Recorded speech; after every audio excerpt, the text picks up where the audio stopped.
साधु न भूखा। लोग मृत तृष्णा में पड़े रहते हैं। हमारे पास अगर कार है तो लगता है कि अब लग्जरी कार हो जाए, लग्जरी कार भी हो जाए तो लगता है कि अब बस हो जाए।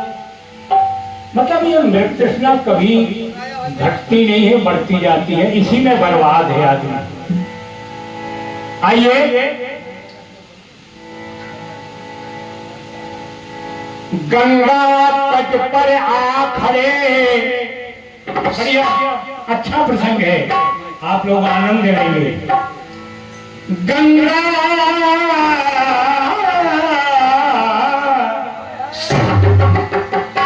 गंगा तट पर आ खड़े और जग के पालनहार,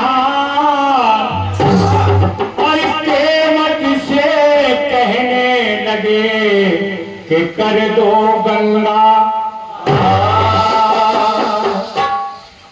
कविता तो वही है जो सामने वाला बोल जाए, कविता वही है जो सामने वाला बोल जाए। बिल्कुल, केवट से कहने लगे,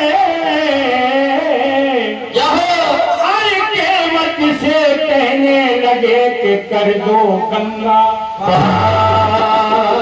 भगवान किनारे पर पहुंच गए, गंगा के किनारे पहुंच गए, सीता साथ में है, लक्ष्मण साथ में है।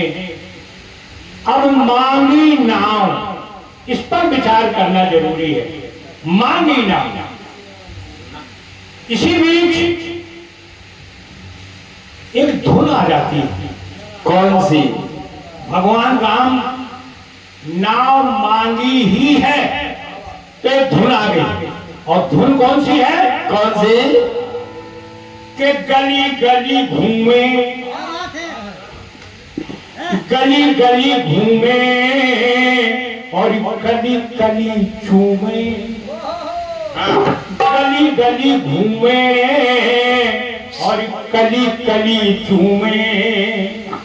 भारा बेईमान, भारा बेईमान, भारा बेईमान, भारा बेईमान। कभी इस डाल पर तो कभी उस डाल, कभी इस डाल पर, कभी उस डाल पर, कभी इस डाल पर, कभी उस डाल पर, कभी इस डाल पर, कभी उस डाल पर। और इसी बीच एक पुरस्कार भी आ गया। प्रसंग के बीच में धुन आ गई, धुन के बीच में प्रसंग है, पर्चा आ गया। श्री अमरचंद मास्टर, ग्राम चांदो, क्या बात है। श्रीमती राखी आजाद के शिष्य दादाजी आपके लिए बहुत बढ़िया।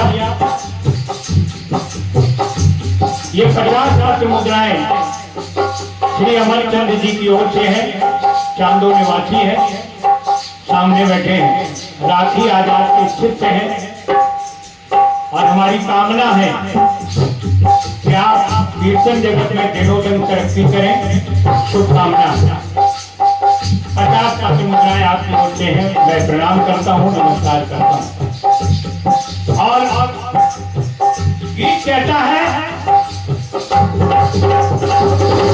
भारा बेईमान, भारा भारा बेईमान। गाने के लिए सबको गा सकता है, मैं ये नहीं कहता। सारे लोग गाने वाले बैठे हैं, संगीत प्रेमी बैठे हैं।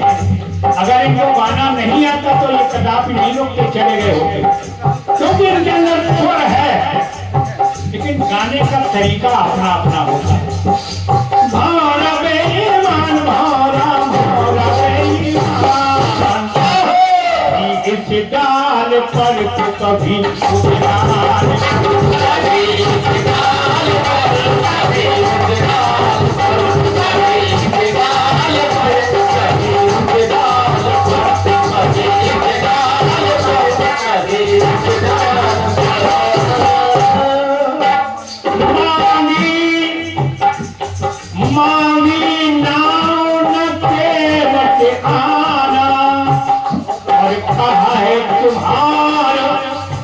मरम में जाना। बहुत से कथावाचकों से ये प्रसंग सुना होगा आप लोगों ने। मैं कोई कथावाचक नहीं हूं, लेकिन इस पर विचार करना बहुत जरूरी है कि मांगी मांगी मांगी मांगी नाव। इसका मतलब यह है कि जहां किनारे पर प्रभु श्री राम पहुंचे थे वहां केवट नहीं है, वहां केवट नहीं है। अगर वहां केवट होता तो प्रभु राम मांगी नाव न करते। वो तो ये कहते भैया कितना पैसा लोगे, चलो आपको गंगा पार कर दो। अब जो भी मांगी नाव, इसका मतलब केवट किनारे पर नहीं था, केवट बीच धार में। और बीच धार में इसलिए था कि वो जानता था कि आज एक ऐसा ग्राहक आने वाला है। मैं सब ग्राहकों को पार करता हूं, लेकिन वो ग्राहक जो आने वाला है आज मुझे भी पार करेगा। इसलिए वो बीच धार में। तुम मांगी नाव ना केवट आना, है तुम्हारे मरम में जाना। मना कर दिया। गाना कहता है, कहने लगा केवट, बोला ना आना। बोला वहीं से बोला ना आऊंगा। बोला ना आना मरम में जाना। लक्ष्मण जी को गुस्सा आ रहा है। ये गैर पढ़ा लिखा आदमी ये भगवान के मरम को कैसे जानता? आज तक लक्ष्मण हुए मरम न जाना, ये कैसे जान जाएगा? फिर वो कहता है बोला ना आना मरम में जाना। और करता इनका, भगवान राम आगे हैं, लक्ष्मण उनके पीछे हैं, तो वो मना करता। लक्ष्मण जी जबकि थोड़ी सी गुस्सा हो रहे हैं, लेकिन सुने भैया, बीच में व्यवस्था चलती रहेगी। करता इनका, वो करता इनका। अब जैसा गाना कह रहा ना, कभी इस डाल पर कभी उस डाल पर, तो कीर्तन में प्रयोग देखिए प्रधान जी। हरि करता इनका, करता इनका, कभी इस वीर से। भगवान राम आगे हैं, इसलिए वो कहता है, राम की ओर इशारा करता है कि कभी इस वीर से और कभी उस वीर से। लक्ष्मण जी पीछे हैं, तो संकेत, क्योंकि व्याकरण में हमारी जो हिंदी की व्याकरण है उसमें हिंदी में बिंदी का महत्व हो जाता है। तो कभी इस वीर से, जो आगे है, कभी इस वीर से कभी उस वीर से, कभी इस वीर से कभी।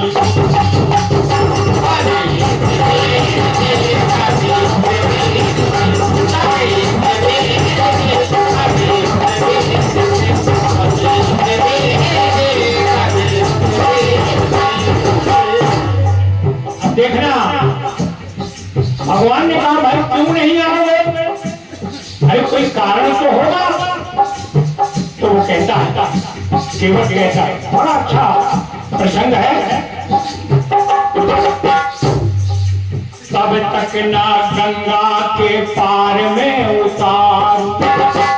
प्रभु मैं जानता हूं, लेकिन तब तक ना गंगा के पार में उतार, जब तक ना है नाथ पाँव में।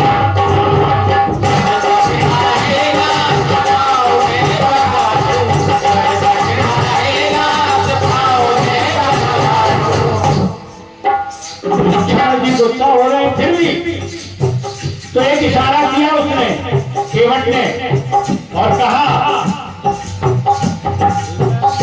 कि मारे आज भले ही, ये बार बार जो धनुष बाण दिखा रहे हैं ना पीछे पीछे आगे पीछे वाले भी, तो वो कहता है कि मारे आज भले ही लखन तीर मेरे, अरे मारे आज भले ही लखन तीर मेरे, और जाए प्राण गंगा के ही तीर में,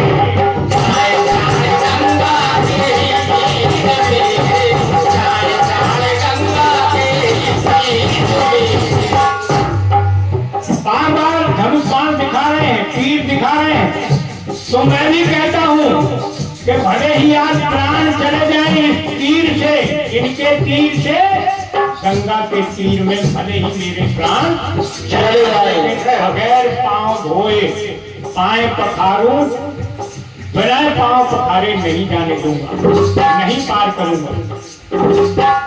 विचार करिए, इतनी अच्छी बात आई है। अरे कितने हुए पार, एक इशारा किया उसने, लक्ष्मण जी एक छोटे सरकार, अरे कितने हुए पार, कितने हुए पार,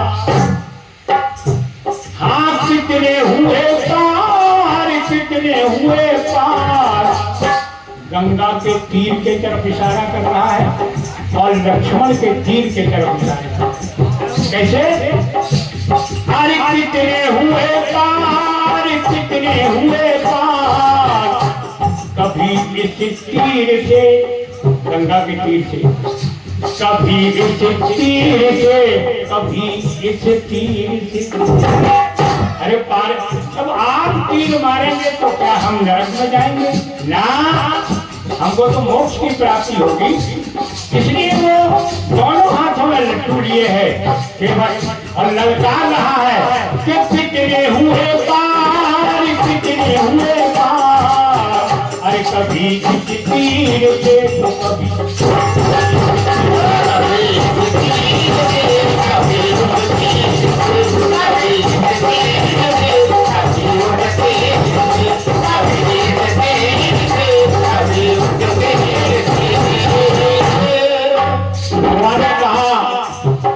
भाई केवल तुम अगर पैर पखारना चाहते हो तो आपकी शर्त हमें मंजूर है, आओ और पैर पखारो। तब एक चौपाई आती है, अति आनंदे उमगे अनुरागा, चरण सरोज पखारनेगा। बड़ा प्रसन्न हो गया केवल जब प्रभु राम ने अनुमति दे दी। अब करता क्या है? प्रेम में फोके, प्रेम में फोके, नयन भिगो के, शुरू कर गए। केवट के आंखों में आंसू आ गए प्रेम के कारण। तो लाइन आती है, प्रेम में फोके, नयन भिगो के। करता क्या है? वो गिरहा पखार, वो गिरहा पखार, गिरहा पखार। विचार कीजिए, पानी कठौता भर ले आवा, एक पात्र में पानी भर के लाया और भगवान से कहा, प्रभु आप पैर उठाइए। अब उनको तो पार जाना है तो भाई जैसा तुम कहोगे वैसा करेंगे। पांव उठाइए। भगवान ने पैर उठाया। अब एक पैर से खड़े हैं, एक पैर से खड़े हैं। पैर, एक पैर केवट के सामने है, बिल्कुल यहाँ छाती के सामने। अब वो कठौता से पैर धो रहा है और प्रेम के इतने आंसू बह रहे हैं केवट के। तो एक बड़ी सुंदर लाइन आती है, वो पग रहा पथार, पग रहा पथार, कभी इस नीर से। क्या बात! अब ये आंसू भी भगवान के पैर से गिर रहे। क्या हो? उपमा देखिए आप, नेत्र के आंसू भी पैर यहीं के तो है। तो जब नीर आंखों से आंसू गिरेंगे तो कहाँ गिरेंगे? उनके पैर में ही गिरेंगे। तो पग रहा पखार, पग रहा पखार, कभी इस नीर से कभी उस नीर से। आंखों से भी आंसू बरसा रहा है और अपने हाथों से कठौता से भी पैर धो। तो पग रहा पखार, पग रहा पखार, एक कभी इस नीर से तो कभी कभी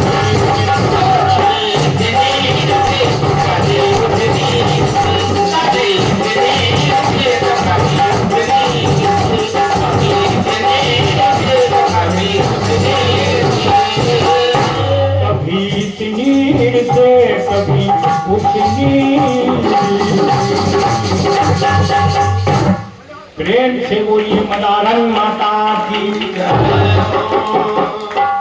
लीजिए।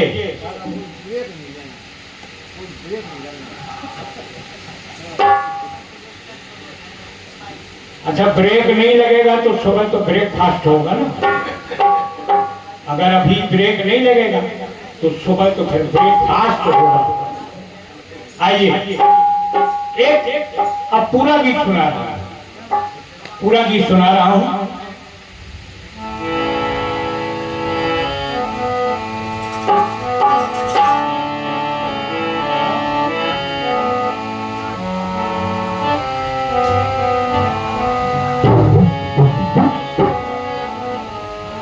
चरण कहां था?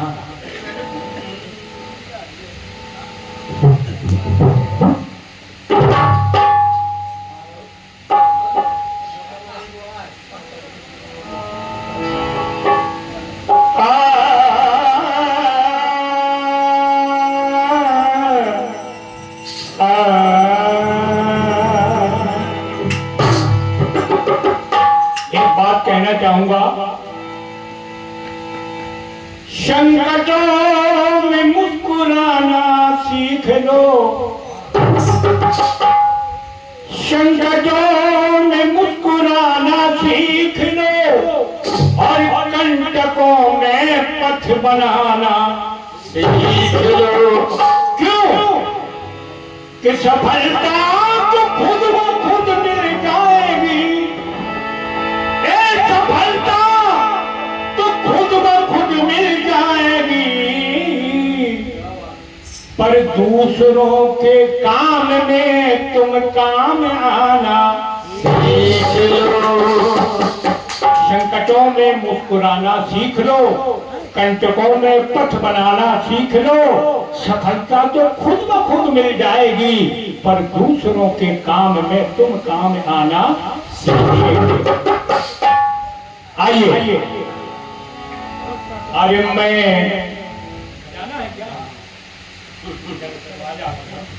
भाई किसी की हसरत बकाया नहीं रहना चाहिए।